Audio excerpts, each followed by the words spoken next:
BFM Business partenaire. Hors série, les dossiers BFM Business. Investir selon des critères ESG. L'heure du bilan, présenté par Karine Dany. Bonjour, bienvenue dans ce nouvel hors-série dédié à l'impact ESG face aux enjeux en matière d'ESG et de RSE. Près de la moitié des entreprises européennes n'ont toujours pas actionné de mise en marche. C'est dire si l'enjeu est crucial et c'est sans compter les attentes de plus en plus criantes des investisseurs. Alors entre pression accrue de la part de ces derniers et des différentes parties prenantes, attention à l'effet boomerang. Comment rentrer dans une démarche profonde quand on est acteur de la transition? Comment passer d'une stratégie minimaliste dite de compliance à une stratégie lourde qui se veut à impact réel? Les réponses avec mes invités. Benoît Lombard, bonjour, vous êtes président de Maison Laplace. Bonjour. Stéphane Bautreau, bonjour, vous êtes directeur distribution France Natixis IM. C'est bien ça, bonjour Karine. Et Philippe Zawati, vous êtes directeur général de chez Mirova. Bonjour, merci. Alors, Benoît, on va commencer avec vous parce que vous êtes tout de même le mieux placé pour nous faire un retour de la part de vos clients investisseurs. Quelles sont les attentes les plus fortes et est-ce qu'elles ont évolué? La première des choses, c'est que nous, les conseillers en gestion de patrimoine, on est là pour éduquer nos clients et leur apprendre aussi quels sont les enjeux de demain, même si jamais ils ont une parfaite conscience de l'impact que peuvent avoir leurs investissements. C'est quoi les enjeux de demain? Les enjeux de demain, c'est au-delà des 17 objectifs de développement durable de l'ONU 2015 qu'on retrouve aujourd'hui, entre guillemets, dans le nouveau KYC, le nouveau questionnaire qu'on doit faire auprès de nos clients afin qu'on puisse connaître l'impact qu'ils désirent avoir sur leur investissement. Donc on leur explique qu'il y a un enjeu, ils le connaissent, et on leur explique aussi qu'on a une transposition, nous, en tant que conseillers, on a une transposition pour essayer de leur faire comprendre que l'impact que peuvent avoir leurs investissements a du sens. Elle a du sens vers là où ils ont envie d'aller. Alors à nous de les questionner, à nous de les accompagner, à nous de leur montrer que leur argent peut être déployé dans une économie qui se veut durable, au service des autres, au service, bien évidemment, de l'ensemble de la planète, mais aussi de l'impact que pourrait avoir sur une horizon un peu plus long sur la population, qui est un point quand même qui est important. Donc cette éducation qu'on a vers eux donne le premier sens de notre investissement à l'égard des enjeux de développement durable.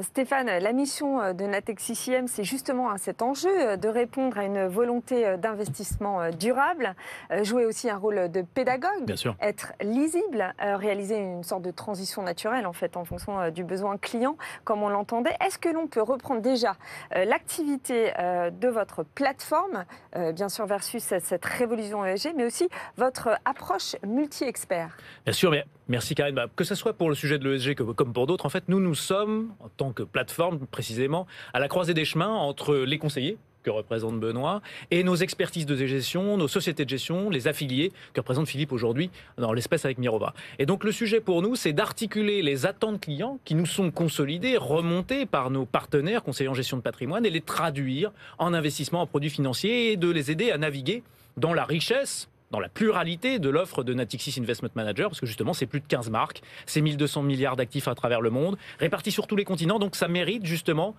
une analyse, et encore plus sur le milieu, dans le cadre de l'ESG, parce que précisément, et c'est un petit peu l'écho de ce qu'on a comme dialogue avec nos amis conseillers, eh bien, il y a autant de prismes que de clients, pratiquement, sur la nature de l'ESG, puisque c'est un sujet éminemment qualitatif, dans lequel il y a une superposition réglementaire, il faut dire ce qui est assez peu lisible, charge à nous de proposer justement une lisibilité au sein de notre gamme, de proposer aussi des champions et des innovateurs sur le sujet, comme peuvent l'être Mirova, qui ne fait, et Philippe y reviendra, exclusivement que de l'impact sur l'intégralité de sa gamme. Je pense qu'on ne peut pas trouver plus lisible, c'est-à-dire que quelque part, l'impact, on va le trouver essentiellement chez Mirova, chez nous, donc c'est assez fléché, mais aussi justement de traduire quelque part la problématique client que peuvent rencontrer nos amis conseillers qui, pour la plupart d'entre eux, sont des généralistes et qui doivent à la fois résoudre l'équation financière, tu parlais de questionnaire financier, effectivement, l'équation financière, donc le profil de risque, la préférence ESG, et parfois quand on fait le croisement des deux, il reste assez peu de produits. Notre ambition, c'est à la fois, bien évidemment, d'expliquer quels sont les critères extra-financiers et aussi de répondre à cette problématique sur certains profils de risque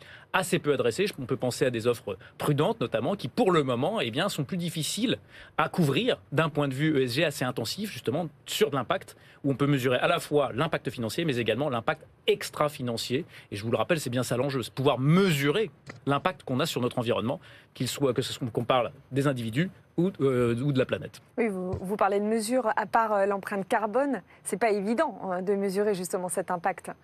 Précisément, c'est pas évident, mais nous, on doit proposer un cadre commun de mesures et de diffusion de l'information pour aider nos clients, nos investisseurs. Alors on l'a fait quelque part en scindant l'ensemble de nos produits en 3 catégories. Des produits qui sont intégrés d'un point de vue ESG, donc qui intègrent les premières exclusions, qui intègrent les critères ESG dans la sélection de titres.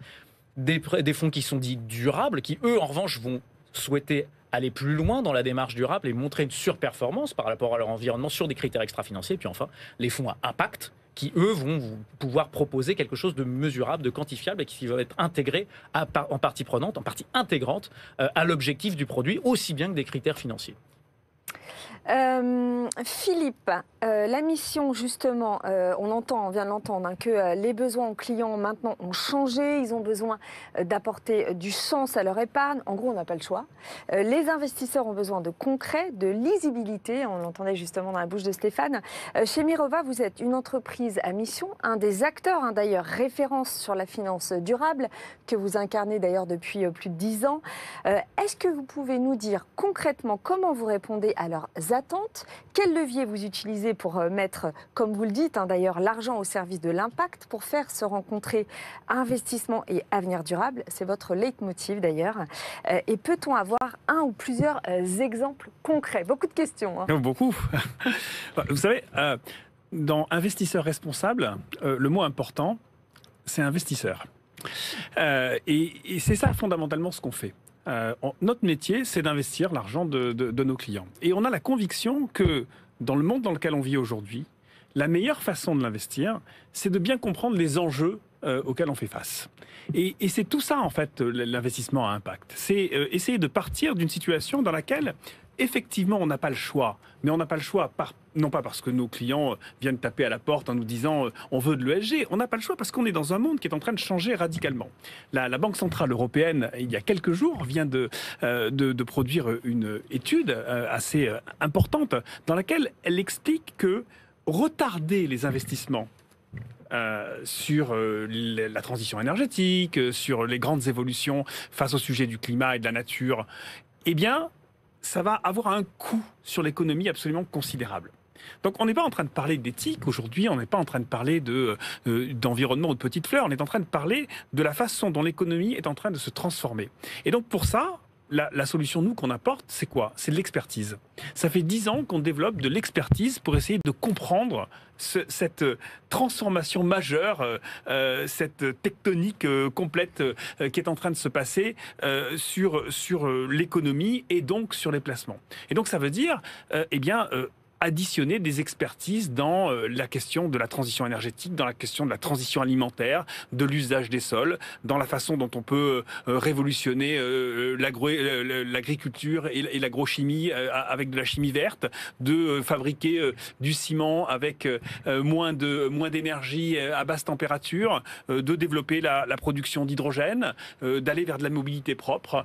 Voilà, c'est de ça qu'on est en train de parler. Et ça demande effectivement de rentrer dans le détail, de comprendre réellement quelles sont les nouvelles technologies qui sont à l'œuvre, et puis aussi les nouveaux comportements, la façon dont les consommateurs sont en train de réagir à ces transformations. Et ensuite, de transcrire tout ça en investissement, et donc en opportunité d'investissement, et donc en confiance vis-à-vis des porteurs de projets, des chefs d'entreprise, des entrepreneurs, des grandes entreprises aussi qui développent ces solutions. Vous avez senti justement vos partenaires, vous parlez d'entrepreneurs, ces acteurs vraiment au quotidien évoluer, être sur le terrain déjà comme vous depuis une dizaine d'années ou c'est un peu plus récent? Alors, il y a eu plusieurs phases. Il y a eu plusieurs phases. C'est vrai que quand on a lancé Mirova en 2012, on était peut-être un petit peu en avance par rapport à la situation et au marché. Il y a eu quelques moments très importants. Il y a eu 2015, avec évidemment l'accord de Paris, mais aussi la prise de conscience en fait du secteur financier que le climat allait devenir un facteur de risque extrêmement important pour les investissements. Et puis la prise de conscience aussi de la part par des décideurs, des scientifiques, des ONG, que sans la finance, on n'allait pas y arriver. Donc cette double prise de conscience a fait un premier électrochoc en 2015 qui a permis de développer les premières offres et les premières solutions. Puis ensuite, on a eu une accélération absolument considérable entre 2019 et 2022. Avec le Covid, en fait. Avec le Covid, avec cette prise de conscience, peut-être qu'on allait vers un monde d'après, qu'on essaye d'imaginer, puis aussi parce que toute la machine de la régulation aussi et donc du droit et de la régulation, notamment en Europe, s'est mise en marche et a accéléré ces mouvements. On parle beaucoup de lourdeur, justement, quant aux critères thématiques. Est-ce que pour vous, rapidement, il faut les alléger ? Les critères de la réglementation. Il faut les interpréter et il faut... Moi, je crois beaucoup que la réglementation doit dialoguer avec les acteurs de l'industrie. C'est-à-dire que et c'est pour ça que nous on fait beaucoup d'engagement vis-à-vis des pouvoirs publics, vis-à-vis de ceux qui écrivent les lois, parce que on peut pas avoir une séparation entre d'un côté des gens qui écrivent des lois et de l'autre ceux qui les utilisent. C'est un jeu de ping-pong entre les deux et donc voilà, ces règles elles vont évoluer et on va les faire fonctionner.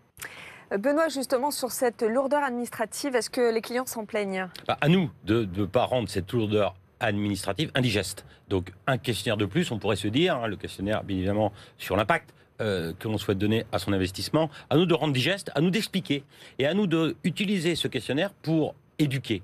Je dis que le maître mot auprès des clients, c'est cette éducation financière responsable. Et si jamais on présente ça par ce prisme-là, ils vont se rendre compte que leur investissement peut avoir du sens. Et donner du sens à son épargne, c'est ce à quoi nous servons, nous, les CGP. C'est important, en effet, de pouvoir se projeter dans son épargne, dans son investissement. Exactement. On a l'habitude, nous, depuis MIF2, à tout un tas de couches réglementaires. Et on ne veut pas prendre la couche SFDR de cette réglementation comme étant une couche supplémentaire, mais comme étant une chance, justement, pour pouvoir montrer à nos épargnants que l'ensemble des acteurs de l'économie, nos amis ici présents autour de cette table, et d'autres également, sont là pour aller vers un changement profond du sens de son épargne. Vous le sentez, ce changement profond ? Oui, on le sent. Dans la demande, notamment initiale. On le sent, et on est profondément engagés, nous aussi, puisque quel est le meilleur courroie de transmission que des professionnels qui discutent avec des professionnels, mais nous, on est en B2C, on voit les consommateurs finaux, et ces consommateurs finaux, les épargnants, on leur explique qu'on peut aller vers encore un peu plus de sens à cette épargne, c'est vraiment le maître mot. Merci à vous trois d'avoir été avec nous aujourd'hui. On vient de le voir, l'enjeu ESG est, en plus d'être une obligation conjoncturelle, une opportunité de mieux comprendre son entreprise et de mesurer son impact. Mais c'est aussi un moyen de résister au choc et de se créer des opportunités de marché, en plus de donner du sens à son investissement. Merci de nous avoir suivis et à très bientôt sur BFM Business. Hors série, les dossiers BFM Business.